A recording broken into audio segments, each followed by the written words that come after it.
Welcome to Radviliškis, the railway crossroads of Lithuania.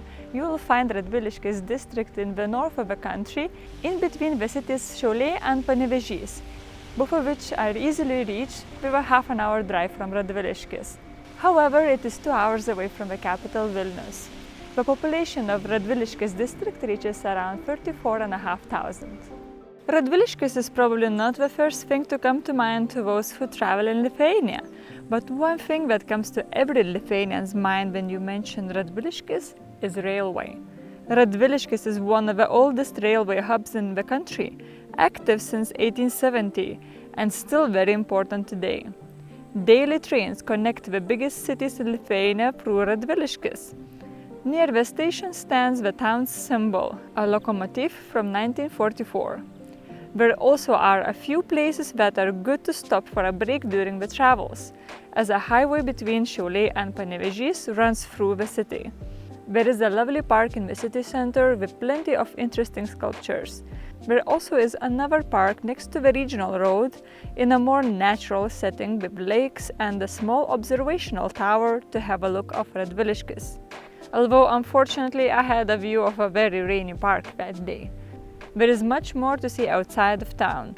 If you are interested in historical vehicles, then head to Šeduva, a historical small town. There is a museum of historical vehicles and the headquarters of Lithuania's Historical Cars Owners Association, Retromobile.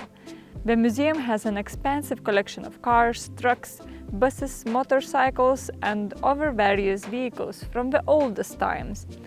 And we are not just standing there to collect dust.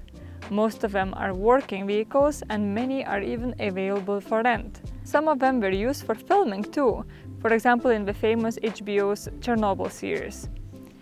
The museum was quite fun to visit, especially for my son, but it is open only on Saturdays. Another and quite a popular place today in Šeduva is the mill. The old mill stands next to the busy crossroads, which is very convenient as it is a restaurant and a hotel.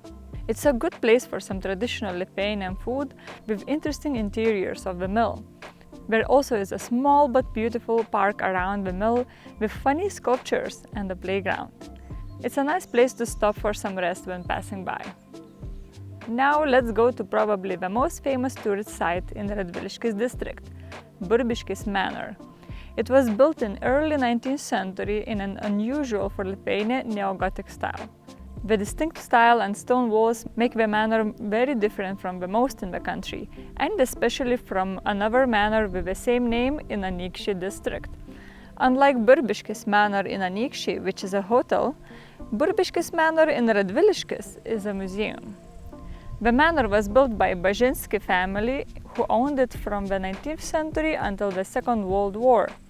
In the beginning of the 20th century, the manor became a cultural hub. Many famous people at that time gathered there for cultural and social events. Unfortunately, because of the Second World War and the mass exiles to Siberia of the intellectuals and the gentry, Bažinski family had to leave to Poland and abandoned the manor.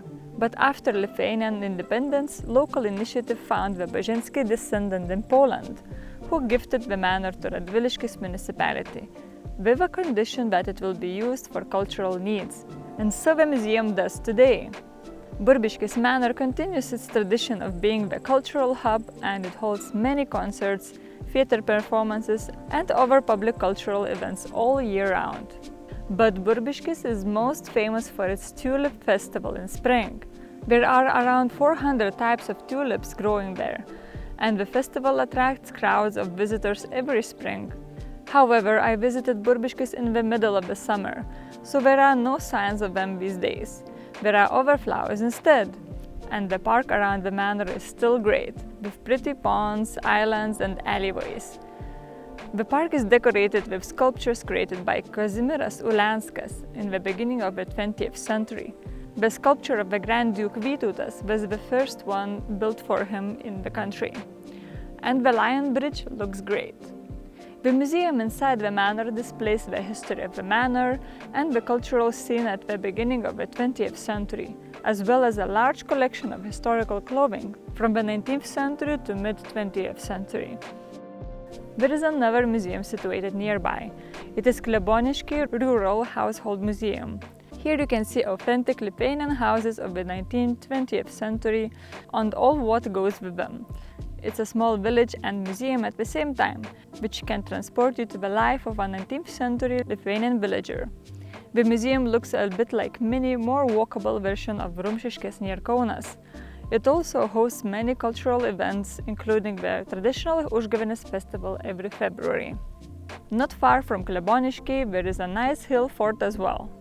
Raginėnai hill fort is shrouded with legends about local witches, and lonely tree on the top makes it look quite interesting. A much bigger hill fort can be found in the south of the district, Kudinai Hill Fort, or Šiauliai Hill in Tytuvėnai Regional Park. While most of the beautiful Tytuvėnai Regional Park is part of Kelmė district, Radviliškis district has this lovely corner of it with tall hills and forest around. The hill fort can be reached through a short forest trail from an observational tower nearby. Šiaulėnai Tower is a great spot too. It is 21 meters tall and provides a great view of the beautiful nature around. And even on the most rainy day, there were plenty of visitors. However, it was a bit scary as it wobbles a bit. I'm not sure if that's intentional. Lastly, we go to one more manor house in the Radviliškis district. This time it's the Grand Baisogala Manor. The large house with a mix of styles was built in late 19th century and belonged to Komarai family until the Soviet times.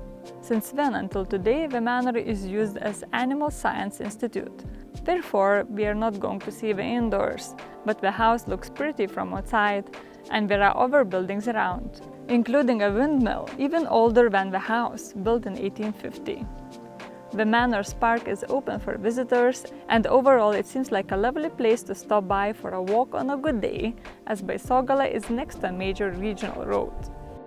In the end, Radviliškis district seems to me as a great compact place to travel to, as it has its main sites near the major roads connecting the northern Lithuanian cities, so it's easy to stop by to check them out, as I actually did before with some of the places I've mentioned. Burbiškis Manor is definitely a place worth its own trip, or including it into Northern Lithuanian Manor road trip, especially that another very famous manor house in Pakruojis is just half an hour from there. So, see you in Radviliškis and thanks for watching!